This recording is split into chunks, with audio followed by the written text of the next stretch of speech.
राम राम भाई, क्या हाल। तो भाई कल जहाँ से छोड़ा था वहीं से शुरू करेंगे अब। भाई कल यहाँ पे छोड़ा था शिव जी का सती से वियोग, यहीं से शुरू करें। शिव जी का सती से वियोग। श्री राम ने बताया, हे देवी, एक बार भगवान शंकर ने अपने लोक में विश्वकर्मा को बुलाकर आज्ञा दी कि वे एक मनोहर विस्तृत भवन का निर्माण करें। इस भवन में एक गौशाला भी बनवाई। फिर उस भवन में ब्रह्मा, इंद्र आदि देवताओं, देवियों, ऋषियों, मुनियों, अप्सराओं आदि को बुलाकर उनसे वस्तुओं का संग्रह कराया। नागों की 16 कन्याओं ने मंगलाचर गीत गाए। संगीतों ने वीणा, मरगद आदि बाजे बजाए। राज्याभिषेक की सभी तैयारी पूर्ण करके उत्तम मुहूर्त में भक्तिपूर्वक दिव्य सिंहासन पर विष्णु जी को बैठाकर अभिषेक किया। शिव जी ने सव्य विष्णु जी के सिर पर मुकुट बांधा और उन्हें अखंड ऐश्वर्य प्रदान किया। उन्हें सभी लोगों का कर्ता, भर्ता और संहारकर्ता बनाया। अपनी शक्तियाँ विष्णु जी को प्रदान की। 3 लोकों में स्वतंत्र और अनेकों लीलाएं करने वाला कहा। सारी माया प्रदान की। अनेकों अवतार लेकर संसार का पालक बनाया। अपने लोक में गोलोक नामक एक स्थान प्रदान किया। ब्रह्मा जी और शिव जी ने उन्हें अखंड ऐश्वर्यशाली बताकर उन्हें प्रणाम किया। उस समय भगवान विष्णु गोप वंश धारण करके गोप गोपियों और गौओं के स्वामी बने। इस प्रकार अखंड ऐश्वर्य प्रदान करके शिव जी कैलाश को चले गए। उस समय मैंने शिव जी की आज्ञा से यह मनुष्य का अवतार 4 रूपों में लिया। पहले में राम, 3 में भरत, लक्ष्मण और शत्रुघ्न है। हे देवी, अब मैं पिता की आज्ञा से सीता और लक्ष्मण सहित वन में आया हूँ। यहाँ पर किसी राक्षस ने मेरी पत्नी सीता का हरण कर लिया है। हे माता, आपका दर्शन पाकर मेरा कल्याण हुआ है। इस प्रकार श्री राम सती को प्रणाम करके वन में विचरण करने लगे। सती ने श्री राम को शिव भक्त जानकर उनकी प्रशंसा करने लगे। इसके बाद अपने किए पर पश्चाताप करती हुई शिव जी के पास लौट गई। शिव जी के पूछने पर सती जी ने बताया। सती जी ने अपना सिर झुका लिया और कहा कि मैंने कोई परीक्षा नहीं ली, परंतु त्रिकालदर्शी शिव जी ने सब कुछ जान लिया और दुखपूर्वक सती जी को अपने हृदय से लगा लिया, परंतु अपने मुख से उनसे कुछ नहीं कहा। आकाश से आकाशवाणी ने उनकी प्रशंसा की और कहा, तीनों लोगों में ऐसा प्रण पालक कोई नहीं है। इसे सुनकर सती ने उनका प्रण पूछा, परंतु शिवजी ने सती जी को कुछ नहीं बताया। परंतु जगत माता सती जब सब कुछ समझकर बहुत दुखी हुई। इसके बाद भगवान शिव जी कैलाश पर जाकर सब समाधिस्थ हो गए। काफ़ी समय बाद शिव जी समाधि से जागे। उनके समाधि से जागने पर सती जी ने उन्हें प्रणाम किया। शिव जी ने आसन देकर आदरपूर्वक बैठाया। शिव जी ने बहुत सी कथाएं सुनाकर सती को विमुक्त किया। सती का मन पूर्व की भांति सुखी हो गया। इससे शिव जी की पूर्व प्रतिज्ञा भंग नहीं हुई। दक्ष का शिव से विरोध। पूर्व समय में प्रयाग में मुनि ने एक महान यज्ञ का आयोजन किया। वहाँ पर ज्ञान शास्त्र की चर्चा हुई। उस यज्ञ में भगवान शिव जी भी अपने गणों सहित आए। उसी समय दक्ष प्रजापति भी वहाँ पर आए। सबने भक्तिपूर्वक उन्हें प्रणाम किया, परंतु शिव जी अपने आसन पर ही बैठे रहे। उन्होंने अपने आसन से उठकर उनका स्वागत नहीं किया।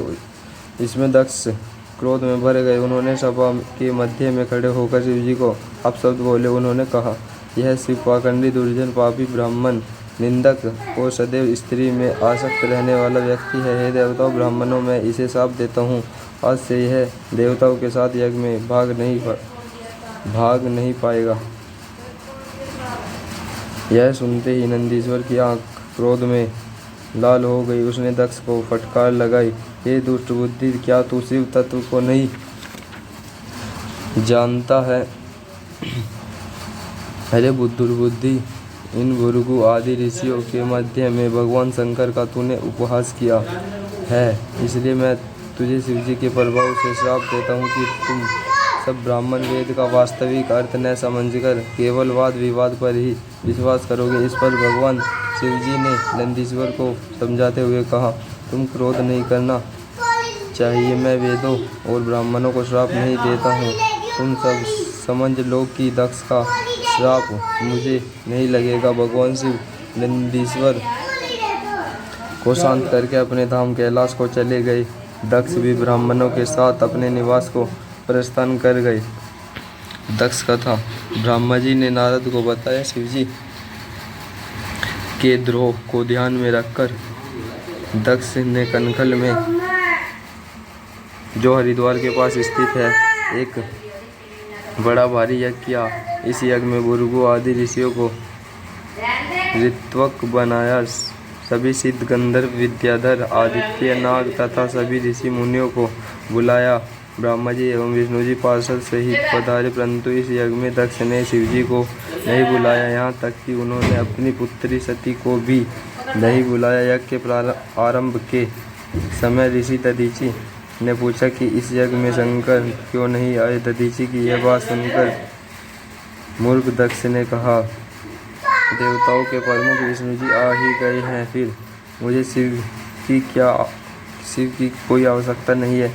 मैंने ब्रह्मा जी के कहने पर उसे अपनी कन्या सती दे दी, वरना उस अकुलीन माता पिता से रहित भूत प्रेत के स्वामी आत्म अभिमानी मूर्ख ईर्ष्यालु को कौन पूछता है। वह इस यज्ञ में भाग लेने के योग्य नहीं है, इस कारण मैंने उसे नहीं बुलाया। मेरे इस यज्ञ को श्राप आप सब लोग मिलकर सफल बनाए। इस पर दधीचि ऋषि ने दक्ष से